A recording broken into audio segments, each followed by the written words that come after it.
क्या आप जानते हैं हर 10 सेकंड में दुनिया में एक नया साइबर क्राइम होता है। हो सकता है अगला शिकार आप हो। यस, आपका व्हाट्सएप, फेसबुक, इंस्टा, यहाँ तक कि आपका बैंक अकाउंट सब कुछ हैक हो सकता है।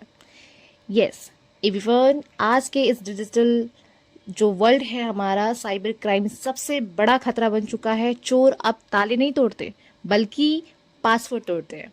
आज की इस वीडियो में हम जानेंगे कि साइबर क्राइम क्या है और कितने टाइप के होते हैं, और रियल लाइफ एग्जांपल से चीज़ों को समझेंगे, और साथ ही साथ हम इससे कैसे सेफ रह सकते हैं इसके बारे में भी डिस्कस। ओके, अगर हम बात करें इंट्रोडक्शन की, तो इन दी 21st century technology has become an initial part of human life. From education to business, banking to communication, everything depend on their internet. और इंटरनेट की ही मदद से ना हमारी जो लाइफ है वो इजी बनी है और फास्टर बनी है। पर जिस तरीके से इंटरनेट ने हमें इतनी सारी सुविधा दी है, जिससे हमारा काम इजी हुआ है, जिससे हमारा जो वर्क है वो फास्टर हुआ है, उसी तरीके से इसने एक नए क्राइम को भी जन्म दिया है जिसे हम कहते हैं साइबर क्राइम। और इस जितने भी इस टाइप के जो क्राइम्स होते हैं साइबर क्राइम, वो कमिटेड होते हैं using computer, mobile device, on the internet. और इनसे कई सारे केस आते हैं, जैसे कि फाइनेंशियल लॉस, डेटा थेफ्ट या मेंटल हार्म, ऐसे कई टाइप्स के केसेस जो कि हम आगे पढ़ेंगे। ओके, बात करें मीनिंग ऑफ साइबर क्राइम की, तो cyber crime refer to unlawful activities carried out for computer and the internet. It involve using technology to steal information, commit fraud, spread virus और harass people online. Yes, ऐसी activities जो कि legal ना हो और technology का गलत इस्तेमाल करके लोगों के इंफॉर्मेशन को चोरी करना या फिर उनको हरासमेंट का शिकार बना देना, ऐसी कई सारी चीज़ों को हम साइबर क्राइम का नाम देते हैं। ओके, अब बात करें टाइप्स ऑफ साइबर क्राइम की, तो सबसे पहला पॉइंट आता है हैकिंग। और इसमें क्या होता है, अनऑथराइज तरीके से किसी भी पर्सन के सोशल मीडिया अकाउंट या फिर किसी भी पर्सन के ईमेल या लैपटॉप पे अनऑथराइज तरीके से एंटर होना और उनके डेटा का मिसयूज़ करना। देन है सेकंड हमारा फिशिंग। फिशिंग में क्या है कि आप फेक ईमेल, मैसेजेस और वेबसाइट का यूज़ करके आप किसी भी टाइप का इंफॉर्मेशन या फिर बैंकिंग डिटेल्स चोरी करके और चोरी करने के बाद उसका मिसयूज़ करना। देन थर्ड है हमारा आइडेंटिफाई थेफ्ट। ये थोड़ा खतरनाक होता है वो इसलिए क्योंकि हम ऐसे जो चोर है हम उनको जानते हैं और फिर उसके बाद वो हमारा जो भी डेटा होता है उसके साथ वो मिसयूज़ करते हैं। तो इसमें क्या होता है, वो हमारे पर्सनल इन्फॉर्मेशन को चोरी करते हैं, like Aadhaar card, PAN card, credit card, सभी डिटेल्स को चोरी करके और उसका मिसयूज़ करते हैं। और कई बार तो ऐसा होता है कि हम ये जो आइडेंटिटी थेफ्ट है हम इनको जानते हैं और इनको जानकर उसके बाद हम इनको आधार कार्ड या फिर पैन कार्ड देते हैं बिलीव करके, और देन वो हमारा जो डेटा होता है उसके साथ मिसयूज़ करते हैं। ओके, नेक्स्ट है हमारा साइबर बुलिंग। इसके अंदर क्या है कि आप किसी भी पर्सन को सोशल मीडिया पर, चाहे आपका वो इंस्टा हो, फेसबुक हो, यूट्यूब हो, आप किसी भी पर्सन को ट्रीट करते हैं बहुत अलग तरीके से, गलत तरीके से, देन इंसल्ट करते हैं या फिर आप हरास करते हो उस पीपल को सोशल मीडिया पे, तो आपके ऊपर केस दर्ज हो सकता है और इस क्राइम को कहते हैं हम साइबर बुलिंग। देन है हमारा ऑनलाइन फ्रॉड। जब आप के ईमेल पे या फिर आपके व्हाट्सएप पे या फिर मैसेजेस पे जब आपका फेक जॉब ऑफ़र आते हैं या फिर कुछ लॉटरी का स्कैम, इस टाइप की चीज़ें होती हैं, तो इस तरीके के फ्रॉड को हम ऑनलाइन फ्रॉड कहते हैं। देन है हमारा मालवेयर अटैक। इसमें क्या होता है कि इस टाइप के वायरस को स्प्रेड करना जिससे हमारा जो सिस्टम है वो डैमेज हो जाए या फिर उसमें जो भी हमारा डेटा है वो डैमेज हो जाए, तो इस टाइप के अटैक को हम कहते हैं मालवेयर अटैक। देन है हमारा नेक्स्ट चाइल्ड एक्सप्लॉइटेशन, जिसमें क्या ऐसे और भी कई टाइप के साइबर क्राइम है जिसका शिकार कोई ना कोई ज़रूर बन जाता है। ठीक ऐसे ही कुछ केसेस है साइबर क्राइम के ऊपर, लाइक सबसे पहले है मिस यूज़ ऑफ टेक्नोलॉजी का मिस यूज़ करना या फिर lack of digital literacy and anatomy on the internet, weak cybersecurity system, greed and revenge, curiosity among criminals। इस टाइप के जो साइबर केसेस है जो कि हमें डेली ही न्यूज़ में सुनने को मिलते हैं,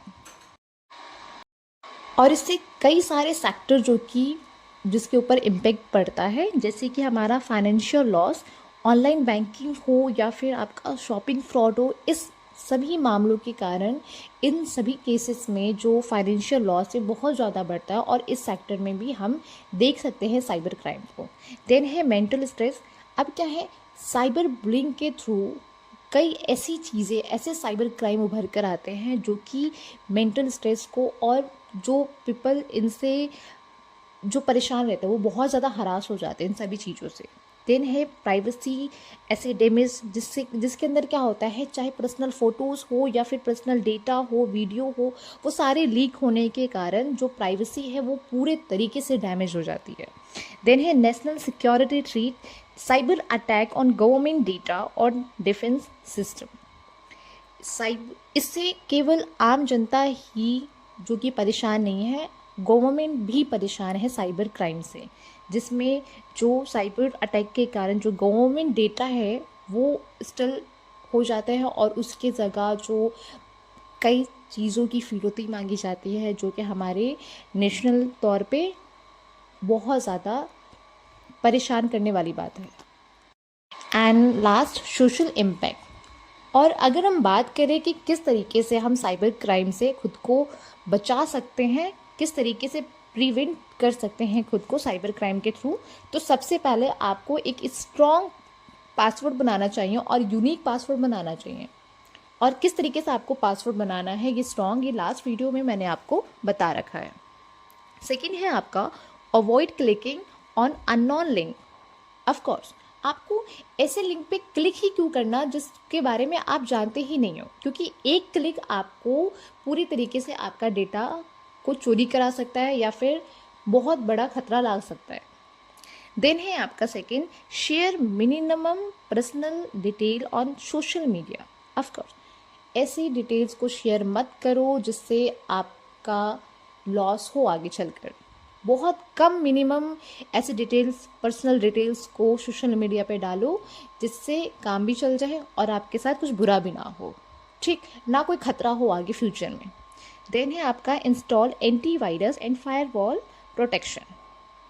बिल्कुल ऐसी चीज़ों को इंस्टॉल करो, एंटीवायरस को इंस्टॉल करो, फायरवॉल प्रोटेक्शन को इंस्टॉल करो, जिससे थर्ड पार्टी जो ऐप है वो आपके फ़ोन पे एंटर ना कर पाए, और एंटर करे तो आपको पहले ही पता चल जाए, जिससे आपका डेटा भी चोरी ना हो और जिससे आपके डेटा का मिसयूज़ भी ना हो। और ऑलवेज ट्रस्ट करो आप सिक्योर वेबसाइट, ठीक है। कभी भी पेटीएम करो या फिर कभी भी ऐसा ऑनलाइन तरीके से पेमेंट करो किसी को भी, तो ऐसे वेबसाइट पे ट्रस्ट करो जो कि आपको पता है कि ये सिक्योर वेबसाइट है। किसी भी अननोन ऐप पर कभी भी पेमेंट मत करो, ठीक। Then and report any cyber crime immediately to the cyber cell. Then here next, cyber law in India. Yes, India has implemented the Information Technology Act 2000, IT Act 2000 के तहत to deal with cyber crime. And it provide a punishment for hacking, identity theft, online fraud and spreading virus. The cyber crime cell different state help victim take legal action. बहुत सारी ऐसी चीज़ें हैं जिसको निपटाने के लिए साइबर लॉ बने हैं, और साइबर लॉ के तहत इंडिया में साइबर क्राइम से लड़ने के लिए डेली ही इसके ऊपर वर्क किया जाता है कि किस तरीके से हम अपने इंडिया को, हर व्यक्ति को और हर व्यक्ति के डेटा को हम सेफ रख सकें। देन है बात करें कंक्लूज़न की, तो आज के टाइम पे ना सबसे बिगेस्ट चैलेंज जो है वो है हमारा ये साइबर क्राइम, क्योंकि डे बाय डे फ्रॉड बढ़ते ही जा रहे हैं, ऑनलाइन फ्रॉड बढ़ते ही जा रहे हैं। इससे किस तरीके से हम अपने फ़ोन को, हम अपने आप को सेफ रखें, इन सभी टॉपिक के ऊपर बात करना बहुत ज़्यादा इम्पॉर्टेंट हो जाता है, और किस तरीके से सेफ रखें इन सभी चीज़ों के बारे में जानना। तो इसके अंदर है कि आप क्या कर सकते हैं जिसके थ्रू आप अपने आप को सेव कर सकते हैं। तो the best way to fight cyber crime is through awareness, strict cyber law and responsible use of the internet. We must remember that technology is a tool for progress, not for destruction. Of course, ये सभी बातों का हमें बहुत ध्यान रखना है जिससे हम अपने आप को और अपने डेटा को सेफ रख सकते हैं।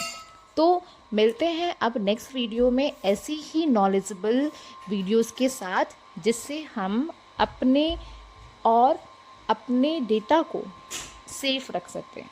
Okay, take care.